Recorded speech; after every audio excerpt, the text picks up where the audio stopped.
might be the longest recap video in Miami Sports Recap of the Week series.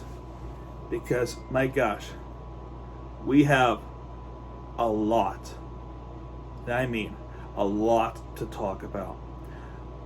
A lot of things to vent. A lot of things to get some confusion. And more of the recap and detailed plays and my overall opinions as well as everyone else's. This could very well be an hour long video. So I got my water bottle ready in case if my throat starts to dry up as I talk, because this is just, we got some redeeming moments this week, but we have humiliating moments, and we're going to talk about that right away, the humiliating moments. And if you follow the channel, and if you follow the Miami Sports diehards, you would know one of the worst football games we've ever watched in recent memory with the Miami Hurricanes football. The Miami Hurricanes, national television against FSU. Sold out. And we got destroyed. We got absolutely destroyed that game. And that's not even exaggeration. This is one of the worst losses in recent memory in Miami Hurricanes. This doesn't even go through what we lost to Texas A&M, because we can accept the loss to Texas A&M. Middle Tennessee State University was really bad as well. But this was, the final score of this game was 45-3 Florida State at Hard Rock. Yes, 45-3. So, all right. First quarter. Ontario Wilson, 56-yard from Jordan Travis, which is 7-0 FSU. So, right before then, we actually had a 3-and-out, but it was called for pass interference. That defensive penalty, the next play, it was thrown for a touchdown. The defense secondary was not good. The pass rushing was god awful. The next was the response was a 49-yard field goal for Andres Borregales. 7-3, right? That's the field goal for the Hurricanes. But who would have thought? Who would have thought that this would be the only score we ever produced in this game?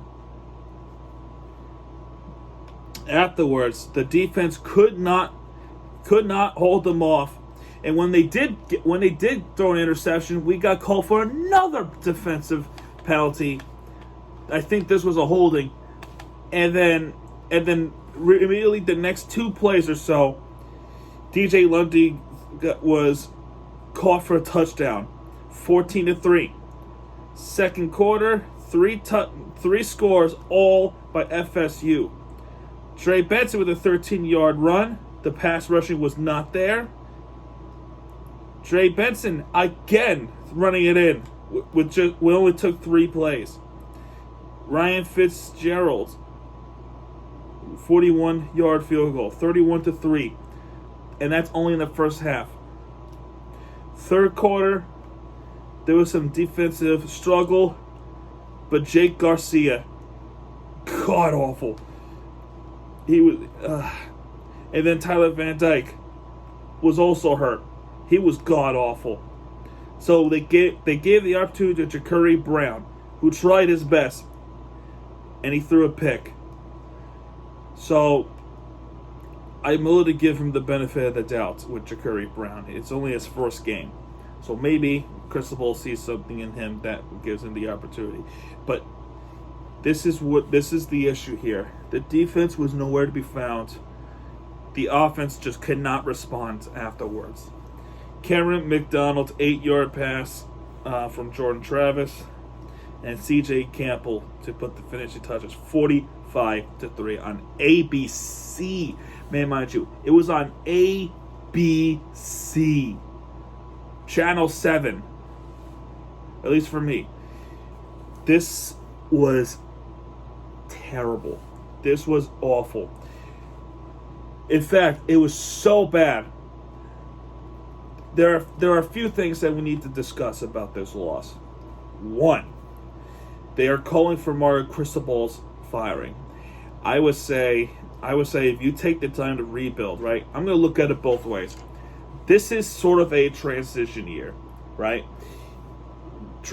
We got these commitments to 2023 and 2024 under Mario Cristobal. They see his vision. They see his tends to win. This roster is still Manny Diaz's roster from a couple of seasons. Think about that. Think about it.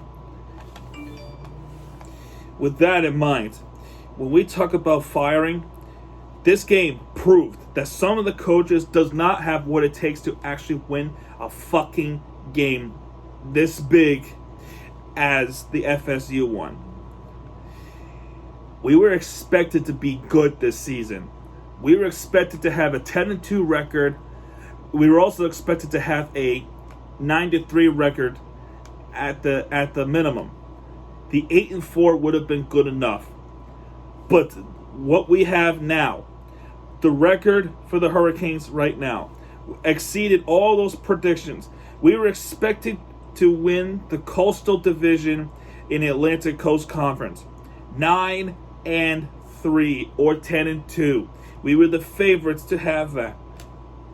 We were the favorites to have that opportunity to win the Coastal and potentially make it into the fucking college football championship. This loss has defied all of them. Has defied them. This was awful.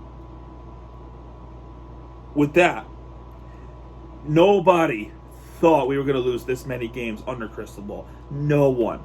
The defensive coordinator cannot call defensive plays. The offensive coordinator could not make us a play. Again, we were expected to make a deep run into the season. 10-2 or 9-3. We were expected to be good. We were expected to have a pretty good record. The teams that I predicted under FL teams when I was hosting High Heat in 305, we were predicting 10-2 and 9-3 as well. We said if we were gonna lose the games, it would have been under A&M, and it would have been under Clemson Tigers. But no one thought we were gonna lose against Middle Tennessee, North Carolina. Who else did they lose to? Now there was FSU, right? We lost to Duke at home.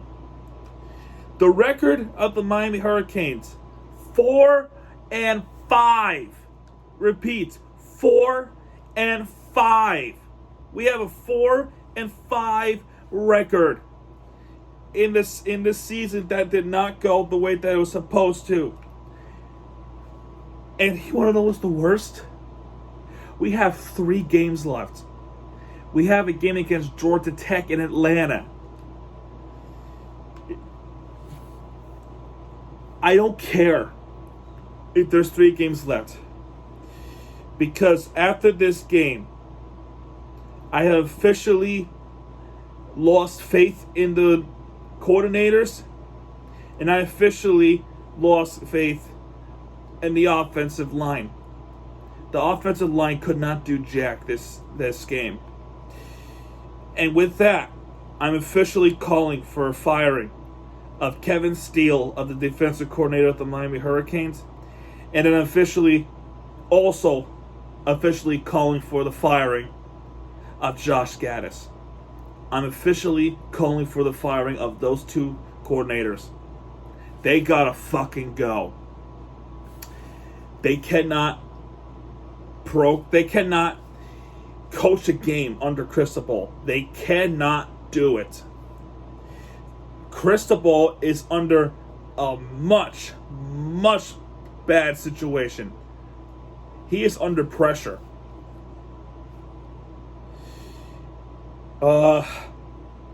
Manny Navarro tweeted hours ago. Miami offensive coordinator Josh Gattis said coaching on the field hasn't made a difference. We have a very inexperienced group that hasn't responded to adversary throughout the year. Decisions to go on the field was to be voiced. Rally the troops. We still haven't responded. Because it's his fault. It wasn't the player's fault. Sure, it's still Manny Diaz's roster. But his coaching is what led us to this moment. His coordinating play calling under Cristobal has led us to a 4-5 record. They are not inexperienced, folks. They have an experience. Tyler Van Dyke has that experience. Last season, I went to the game. You remember this. I remember. You remember. This video was almost, in fact, I think it's almost at 600 views. Last time I checked, we were in the 500 views. He played so good against the NC State Wolfpack, who, by the way, was ranked 18. Repeat, 18. And he can't throw the ball to anyone. And if he does throw the ball, it's too late because the secondary was able to catch up to the receivers. It's too late. And Jake Garcia, he is a terrible quarterback. I try to give him the benefit of the doubt because he's a freshman, right? But he is terrible. He can't throw the ball. He can run the ball, but he cannot throw the ball. His win against Virginia, there was no touchdowns. Oh, speaking of touchdowns, this game, we did not score a touchdown at all, right? Last week, we also did not score a touchdown at all, but we won the game because of the field goals and the 2-point conversion in 4 overtimes. The game against Duke, the last touchdown early in the third quarter against Duke at home. Think about this. Since the third quarter of that game, we have not scored a touchdown at all. Fourth quarter, 1. And then the other 4 quarters in the Virginia game. That's 5 quarters. And this one, 4 more quarters without a touchdown. That's 9 quarters that we have not scored a touchdown. That's 3 weeks we haven't scored a touchdown. 3 now. 3 weeks we have not scored a touchdown. With that in mind, I stand where I said by calling for a firing of Josh Gattis. I hope you all agree with me. This was a bad season, and there's still 3 games left. We don't deserve to have a bowl game. We don't deserve it. And if we did not deserve it, what makes you think we can deserve it next season? Now everyone is thinking about next season because of the commitments, the offensive line, and the defensive secretary being committed to under Cristobal. Most of them are 5 4-star players. 5-star and 4-star players who are committed to Miami under Mario Cristobal. Now, Cristobal is under a lot of pressure, but you have to give him the benefit of the doubt. Under Cristobal, he did not expect this. He wanted to go a different way. His coordinators are failing him. Period. I said what I said about the Miami Hurricanes. This was one of the worst games we've seen in a long time. And that's not even close.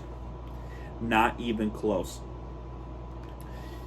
And speaking of football, the FIU game, we have lost 14-52.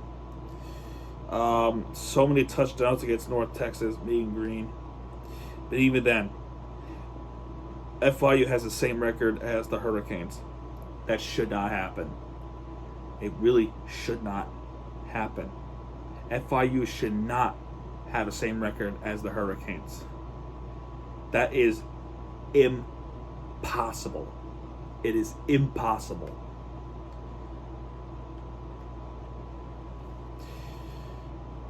Anyway, moving on. Speaking of the Hurricanes, basketball's back. College basketball is back, and today the women's team is playing against MTS Eastern at 4 o'clock, and then Miami's playing Lafayette at 7:30 tonight on ACC Extra. I said what I said. The baseball season is over, so now the Marlins are looking to have a good off season after recently developing a new facility in Dominican Republic to develop some more players and to build a bigger farm system. They're trying to do what the Houston Astros are doing, to build up the farm system from the ground up by tanking, getting good draft picks, and building up the developmental minor leagues for them. Because, you know, with the Miami Marlins, they have one of the best farm systems in the country. Their Double-A Pensacola Blue Wahoos have won the championship. Look it up. I'm not kidding you. I actually watched the game. They have won the championship. And that's the Marlins farm system that won a championship, the Double-A. Imagine if the Jacksonville Shrimp win the championship in AAA. Could you imagine how big of a deal would be for the Miami Marlins? The future is bright, but the question is how far could they possibly go? The targets right now for the Miami Marlins is clearly the center field position. It is a focus on. They're probably going to make some trades, and if you happen to trade Papa Lopez, so be it. If we get Brian Reynolds of Pittsburgh, that would be great. But even all the words, even with the hiring of Skip Shoemaker, even with the hiring of the assistant GM of the Houston Astros, I'm still not confident about the offseason. I don't know why. Bruce Sherman made it sound like that. You know, he's going to have a monster offseason. But my thinking and my words are going to say, actions speak louder than words. And if you don't prove that you cannot handle the baseball team, then you have to sell the team. Because you're trying to prove to South Florida community that baseball does matter. And I agree. I think all sports matters in Miami. The market is rapidly rising. It takes some time, but it is growing in a pace that nobody's ever seen before. Think about it. The Florida Panthers are doing better, and we'll talk about that in a moment. The Florida Panthers are able to sell out some games. It's what a big deal that was. And it got so big that they have an NHL All-Star game. They have an All-Star game going at Valley Live Arena, which I am gonna try to go. I cannot promise you that I could go. I cannot promise, but if I could go, I will let you know. But hockey is growing big time in Florida, especially in the state of Florida. You know, thank the Lightning. But for the Panthers, good things are happening, but it is a slow season. Slow start of the season so far under Paul Maurice. It just makes me question a lot of things. But my gosh, I miss Andrew Burnett.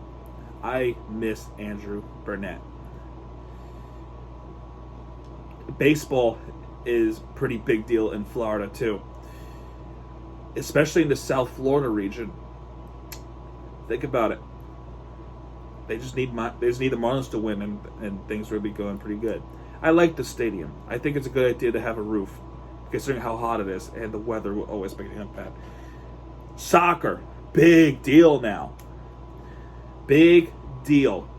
And speaking of soccer, Inter Miami, breaking news today that Phil Neville has signed an extension to stay as the head coach of Inter Miami.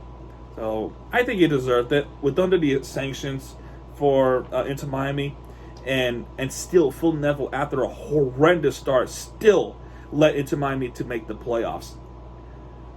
I think he deserves another shot. I was wrong about Phil Neville this season.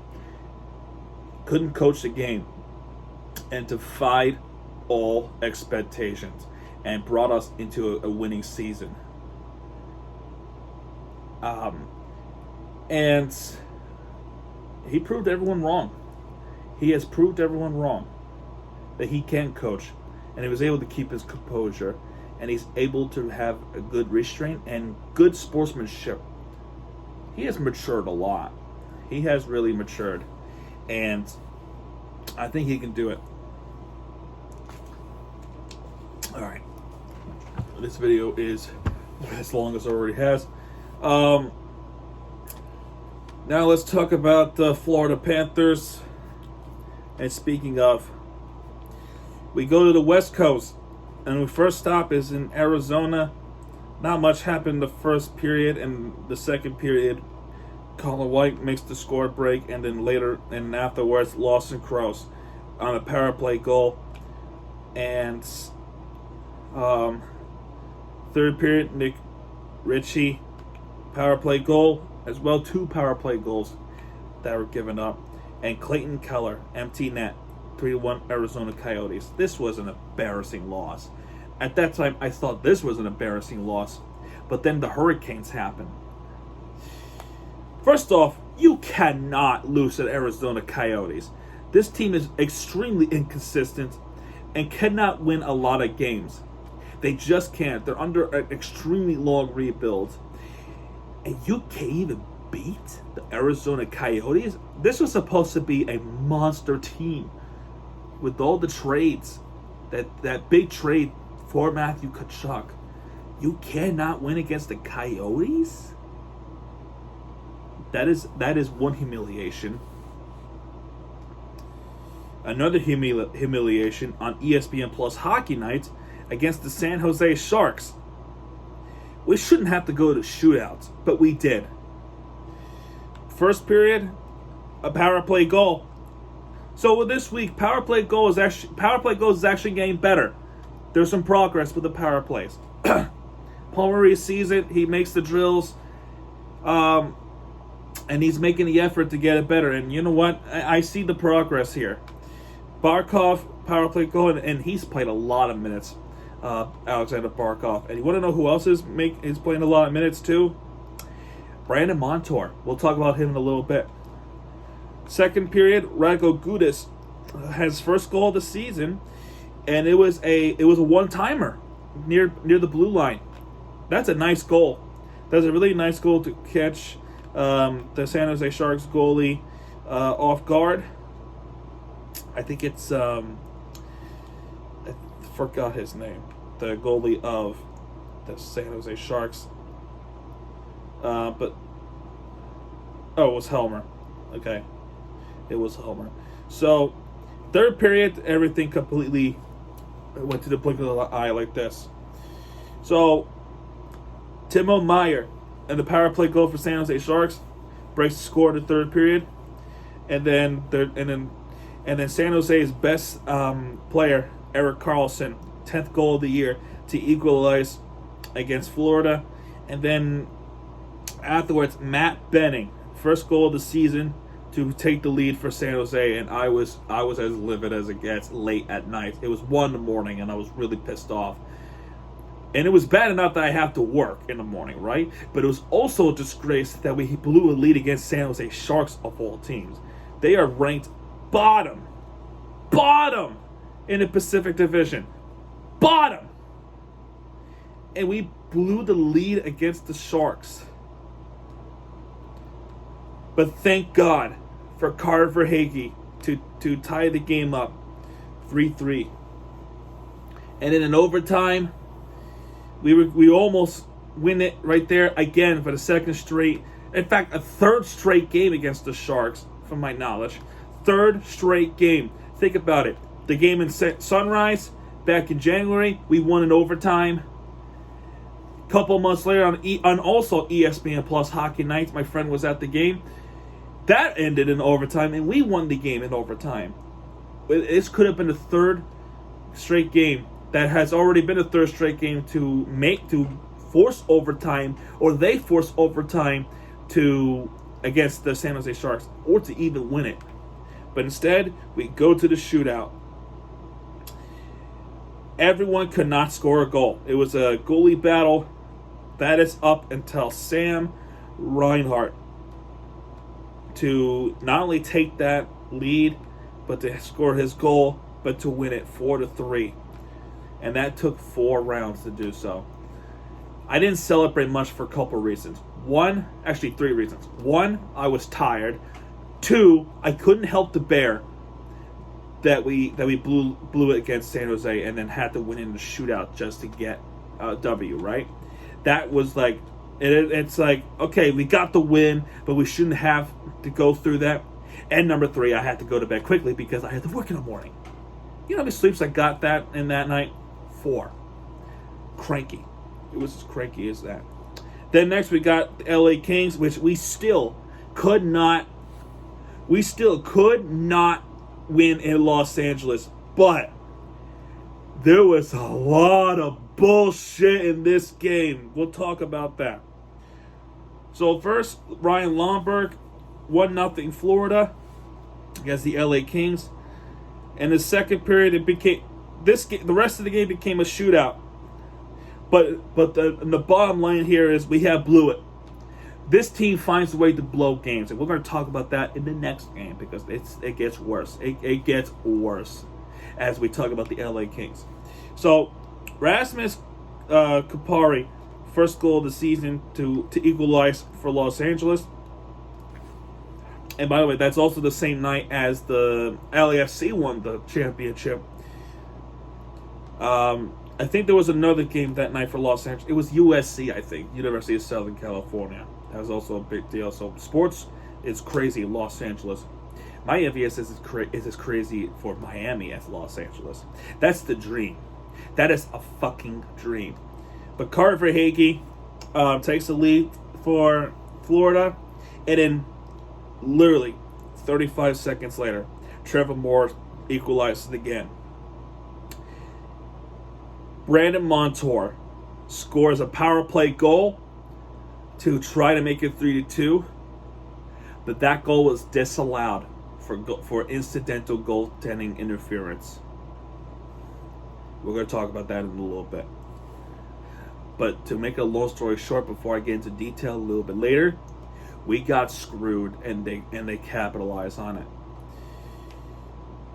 Victor Arvidsson, I can't pronounce it, I'm sorry, on a power play goal to take the lead for Los Angeles 2-3.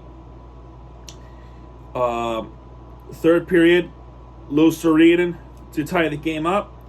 Blake Lizotte, 4-3 Los Angeles. They have retake the lead. And then Carver Hagee to second goal of the game to again tie the game. And then afterwards, Los Angeles again takes the lead again. And then we had an empty net situation where the puck just missed the fucking net. And then we lost the game. There was a lot. And then afterwards, there was some pretty heavy curricular activity. And that led to a suspension. We'll talk about that in a moment. But let's talk about the goaltending interference. And I want you to understand just how bad the goaltending interference call was. All right. I can show you from this picture right here. In fact, let me just go on Do Not Disturb. All right. Here it is right here. This is against the Los Angeles Kings.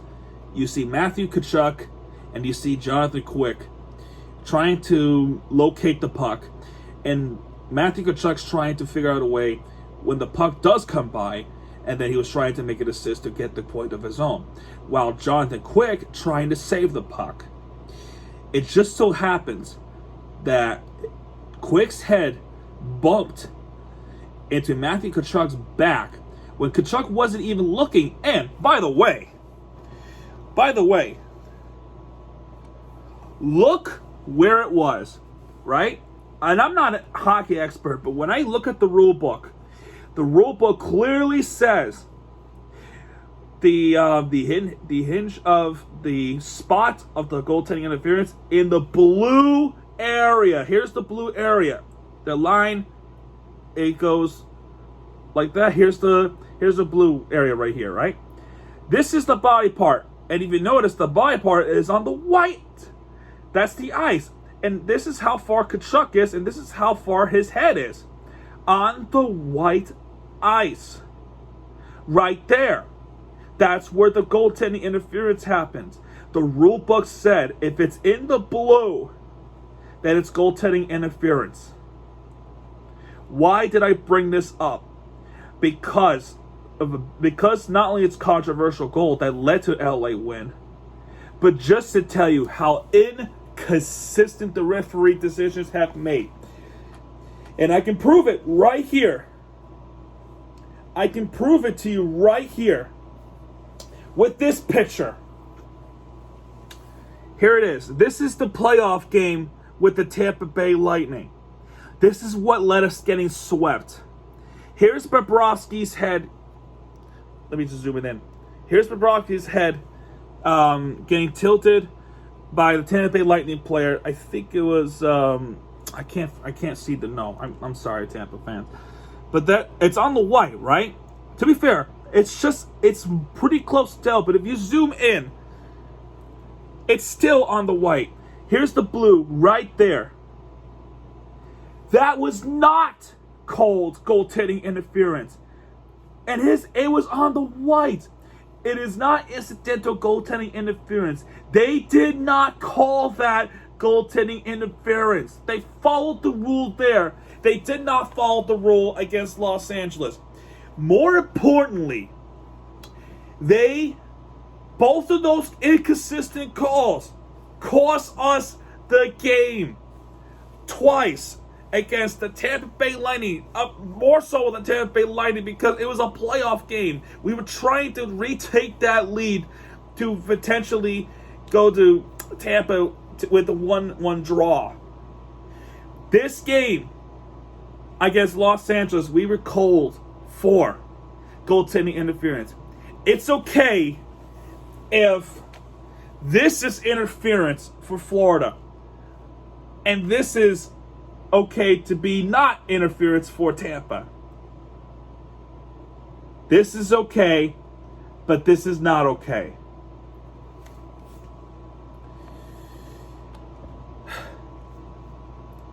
Remember when this was an incidental contact allowed in white ice? The same thing happened in the second period. That was also that it was an incidental goaltending interference. It applies to huge teams like Los Angeles. It will not stay consistent. Apparently, it is a 50-50 call. Meaning they make a judgment call. See if it's right or wrong, but somebody is going to be upset.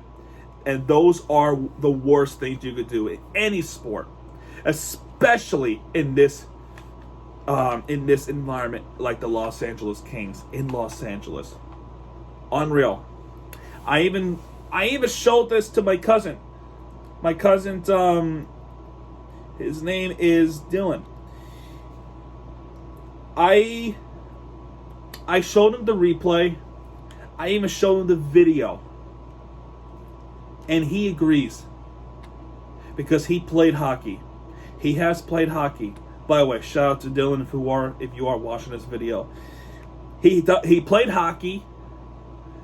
And he knows the rules. And he agrees. This is some nonsense. This was not goaltending interference. But they called it anyway. And we got screwed because of it. And we have a back-to-back games afterwards. But this time we did win the game. But again, we blew it. We had to make some adjustments in the third period. We played against Anaheim Ducks, who were a second team on the bottom. Anaheim Ducks. Carver Hagee scores on the power play. 1-0 Florida. Brandon Montour. Here's the guy we were talking about. He's getting a lot of minutes and he's scoring goals. So the first goal, power play goal, we initially thought that was Brandon Montour's goal, but the deflection was off Carver Hagee, which is why he gets the credit of it. But if it wasn't for Hagee, right? Montour would have had his second goal of the game. That would have been cool. But it is. But I don't think they're more concerned about trying to get a hat trick or anything like that. They're more focused on trying to win the game, and that is understandably so. So 2-0 Florida, and in the eighth minute in the second period, oh my God, the defense was not there. Adam Henrik went to break the score for Anaheim, and literally 27 seconds later, Ryan Strome ties the game up in Anaheim. 27 seconds later, they equalize on a one-timer. Unbelievable. I was like, what the fuck? In the second period, Sam Reinhart finally get his first goal of the season, not counting the shootout. 3-2. And then Bennett to put the score up. 4-2.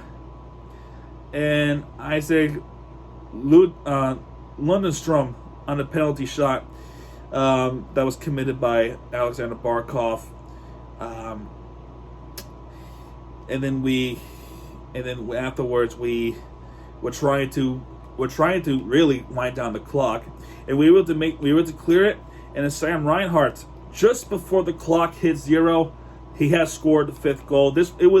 Wasn't much necessary, but it's just, I want that goal anyway. Empty net goal, 5-3. It would have been 4-3, but it's 5-3. 2-2 on this road trip to go back home against the Carolina Hurricanes. I got 2-2. We should have been 3-1 at the very least. 3-1. We could have won against Los Angeles. We also could have won against Arizona. 3-1 at the very least. I would have been happy with 3-1 record. But 2-2. It could have been a lot worse. Think about it. We could have only won one game. Next games, we got 2 games this week: Carolina Hurricanes and Edmonton Oilers. And that's pretty much it for the Florida Panthers. And now let's talk about the Miami Heat, who I literally was debating on making them winner of the week this season, but then the Dolphins were able to cash in on it. But this was a much better week. Not perfect, but a much better week. And we won against Golden State Warriors, the defending champs, at home. A close game with Jimmy Butler with 37 minutes in, 23 points. Caleb Martin with 5 points. Bam Adebayo with 19 points. Kyle Lowry with 13 points. And Tyler Hero was only scoring 2 points, unfortunately. And then because of the fact that he got hurt with his eye. So that's why it was less minutes for Tyler Hero. Dwayne Dedman with 9 points, Gabe Vincent with 4 points, Duncan Robinson with 17 points, and Max Strus with 24 points. Problem with this team, not only the defense rebounding, right? It's gotten better, but they keep making this ambitious decision to shoot threes all the time. They keep doing it. It is not good that they keep doing that because most of the time they would miss, especially a player like Gabe Vincent and Duncan Robinson. They cannot do that all the time. They cannot do it all the time. But we won big against the Golden State Warriors. Jimmy Butler with that nice fake spin around to try to lay up the ball. That was amazing. in that one. By the way, if you're wondering about Curry, he has scored 23 points in this one. And then there was a foul at the end of the game. I think Jimmy Butler was at the receiving end of it when he was trying to block Stephen Curry's shot, in which Curry missed the shot, but Jimmy Butler's hands caught Curry like this, as a way, it's a 50-50 call. It's a judgment call. The Heat challenged it, and they determined that Jimmy Butler gave him a high five. I'm not kidding you. That's what the referee said. The referee said Jimmy Butler gave Stephen Curry a high five. Basically, what he's trying to say is there was no foul, and the call was overturned, and it's Miami ball, right? But the way how he said that Jimmy Butler gave him a high five gave Stephen Curry a high five was hilarious. That kind of made me smile a little bit, just knowing that referees are making jokes and benefiting the Miami Heat, of course, but it's the spirit of a human being, to say the least. But afterwards, we capitalized on it and we called ball game against the Golden State Warriors. The next game, Sacramento Kings, we were having trouble, and I cannot believe we were having trouble against Sacramento Kings. But we'll talk about that. Caleb Martin, 8 points. Bam Adebayo with 20 points. Kyle Lowry with 22 points. Tyler Hero with 26 points. And Max Strus with 10 points. Jimmy Butler was not playing this game. But even then, we have won against the Sacramento Kings. And all the hands were pointed towards Tyler Hero, especially the last shot of the game, which was a game winner. A three-pointer.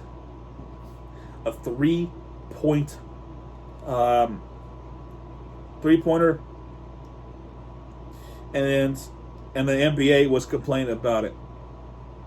And they were complaining that Tyler Hero traveled to win the game.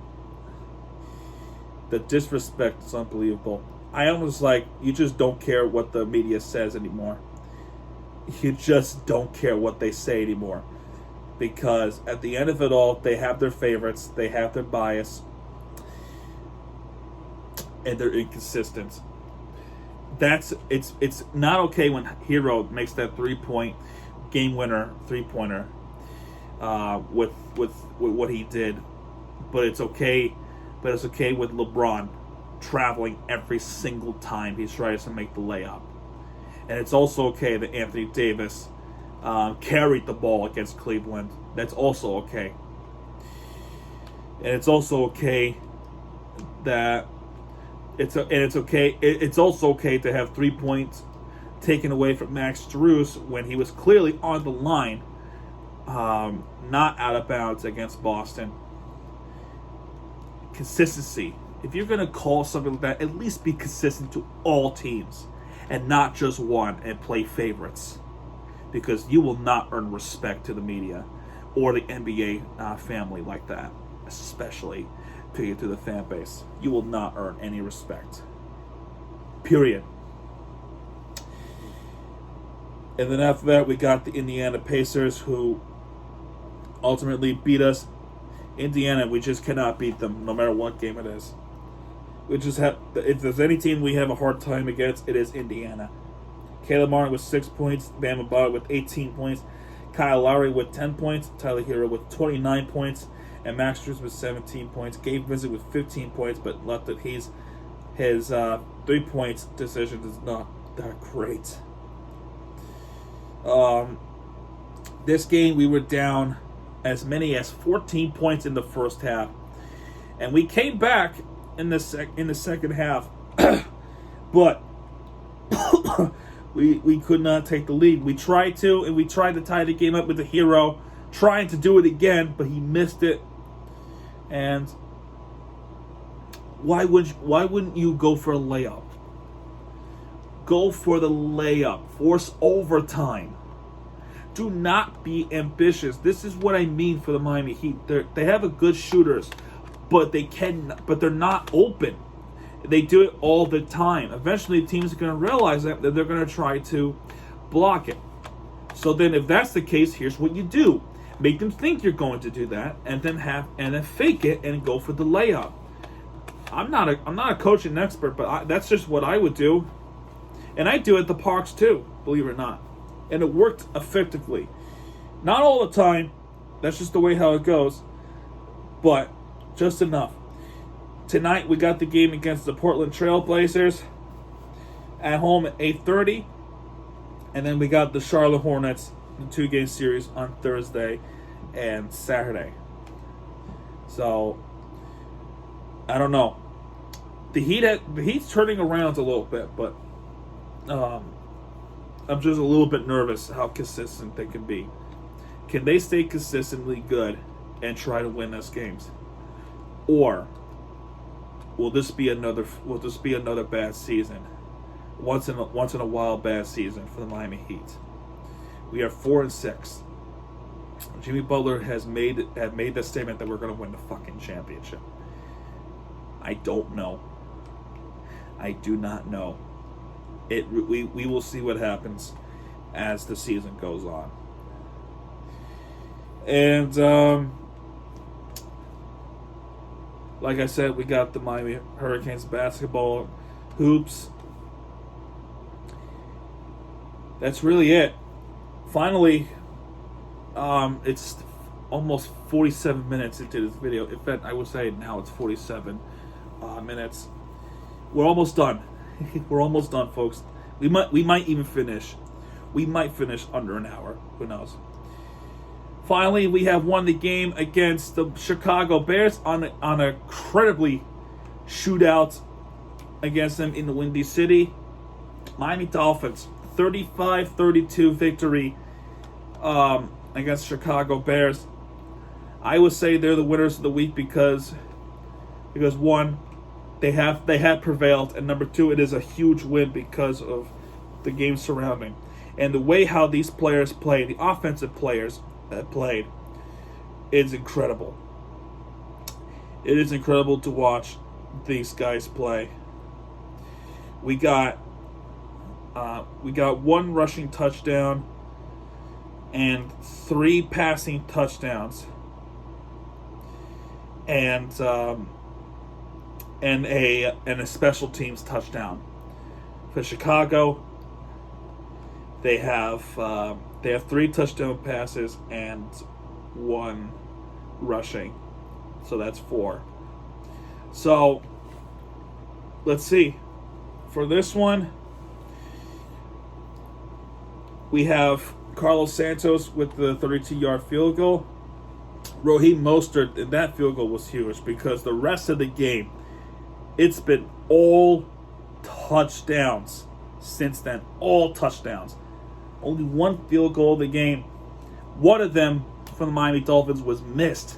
29 yards by Jason Sanders. 29-yard field goal, and he missed it wide. How do you miss a close-range field goal 29 yards? That's impossible. That's literally impossible. You cannot miss it that close. So, anyway, Raheem Mostert with the 1-yard run. Mostert has played, is on a hot streak right now. Cole Mint, 18-yard pass from Justin Fields to Chicago take the lead. But that is the only lead that's one of the only leads that Chicago's ever get, because the rest of the game Miami has the lead, and they were trying to defend that lead all game long, and it's been really frustrating to have that happening, to try to defend it and then ultimately keep giving up a touchdown. Tyreek Hill responds with a 3-yard pass from Tua. And he did that. That backflip in Chicago. That backflip jump. I like that jump. And then next up, it was a 3-and-out. And the kicker or the punter tried to punt the ball, but it was a blocked punt. They blocked the punt, and was it Javon Holland or was it I forgot who it was, but ultimately Andrew Van Ginkel to run it in for the touchdown after a blocked punt to make it a 21-10 lead for Miami. And afterwards, Darnell Mooney, 16-yard pass from Justin Fields, 21-17. Third quarter, Jalen Waddle with the 18-yard pass from Tua. That's a nice touchdown grab. And 3 plays later, this is where it scares me about this Miami's defense. The pass rushing, even with this trade with Bradley Chubb, this pass rusher just has no answers for majority of the game. Because Justin Fields ran 61 yards from the other side of the field, 61 yards to run it in for the touchdown. And then guess what? Afterwards, they have scored a 2-point conversion. So it's a 3-point game. Jeff Wilson's touchdown, another guy we traded for the 49ers. A 10-yard pass from Tua, 35-25. And in the fourth quarter, Cole Kmet to make a 4-yard pass from Justin Fields, 35-32. And we need this one defense to win us the game, and we did just that. But it was an ugly road. The offense, the play calling made no sense, and the clock managing made no sense at the end of the game. But we got away with it big time. Mike McDaniel he's a great coach, but his clock managing needs some work. Boyd's defensive. I'm starting to with what happened this one. Yes, we won the game. And this was a great game. For neutral, it's a great game. For Chicago, it's a heartbreaking game. But for Miami, you just left with some questions. The question number 1, can Josh Boyer actually make good defensive play calling? And if that's the case, and here's question number 2, can we keep the winning streak consistent?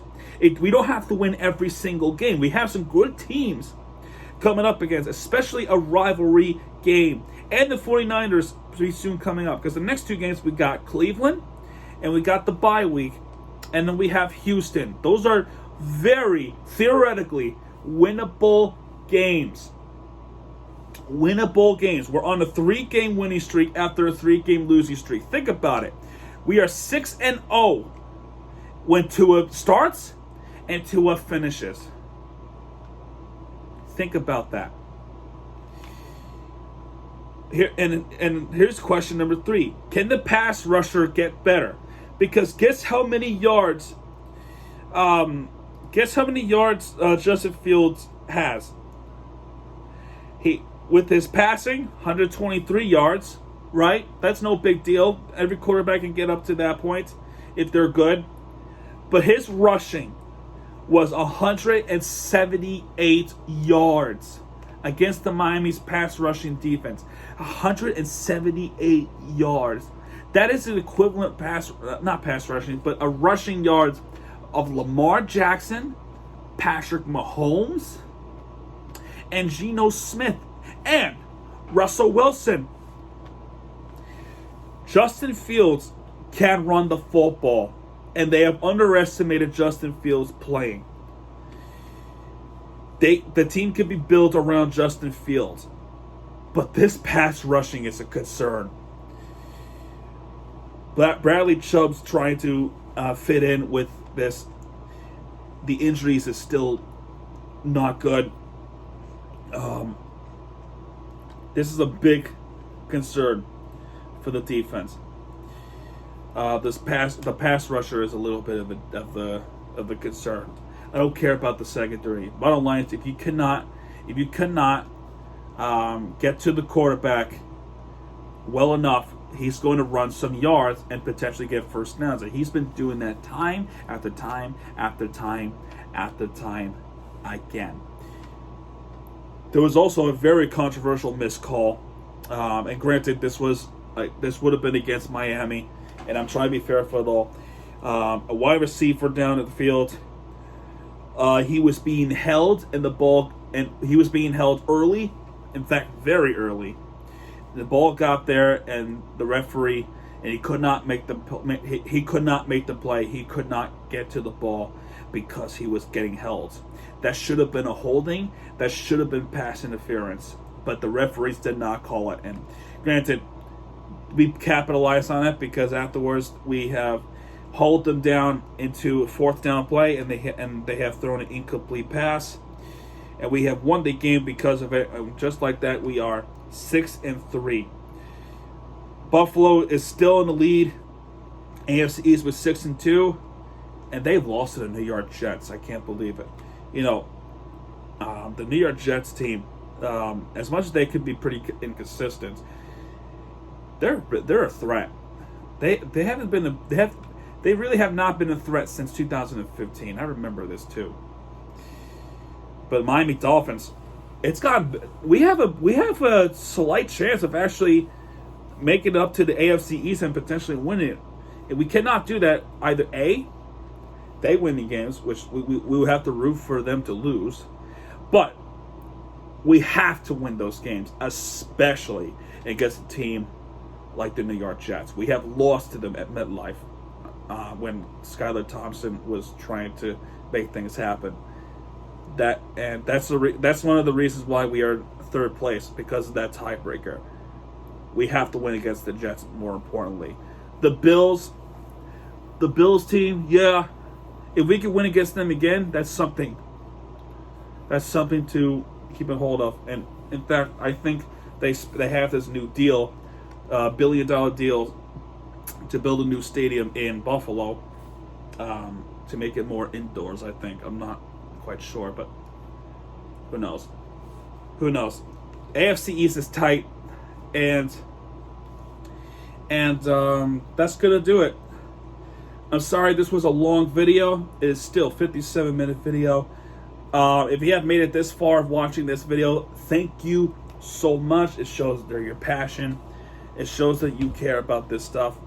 Hopefully next week we don't get to that long of a video, because that FSU game was not good at all. This was a really pathetic Miami Hurricanes game to watch, and this was a lot of frustrations boiling over. That took about 20 minutes to talk about, but I had to sit down for this one, because if I was standing up, I would have just been sweating and TMI stuff. But I have fun doing this. I have fun watching and getting pissed off and talking about this. In fact, I would say I haven't had this much fun talking about it than earlier in the year, where we were talking about baseball all the time and just how awful the season has gone. This one, I'm having a lot of fun. There's a lot of opportunities to talk about. There's a lot of things to talk about, not just one sport and two sport, maybe even three sports. With the Miami FC being counted as a good professional team, Inter Miami and the Miami Marlins in the summertime. There's a lot of stuff talking about, football, basketball, hockey, and college sports now. So it's good. It's still busy. It is still busy. The off season is going to start off for Inter Miami and the Marlins, and for soccer, the World Cup's coming. So maybe I'll do a recap on those. Who knows? Maybe that's a Mirror TV thing. But yeah, man. Thank you guys for tuning in and watching this entire video. And yeah, man. Thanks, man. I really appreciate it. So if you have enjoyed this video, please hit that like button and subscribe for more content, because Miami TVG has your back, and when he does, he'll be right there with you for the entertainment you deserve. Yeah. Next game is Georgia Tech. Next game is Portland Trailblazers. Next game is Cleveland Browns. Next game is Carolina Hurricanes. In two sports of our own, it is a off season underway, and we'll see what happens. We shall see what happens with the off season, especially with the Miami Marlins. That is the team to look out for over Inter Miami. So, anyway, folks, I've already said my grace, and yeah, folks, I will stop talking. I'll stop talking now, and yeah, folks, I will see you guys next time with more Miami Sports recap of the week, and Miami Place will be back this week as well. So, That's going to do it. I'm done. Good night, everybody.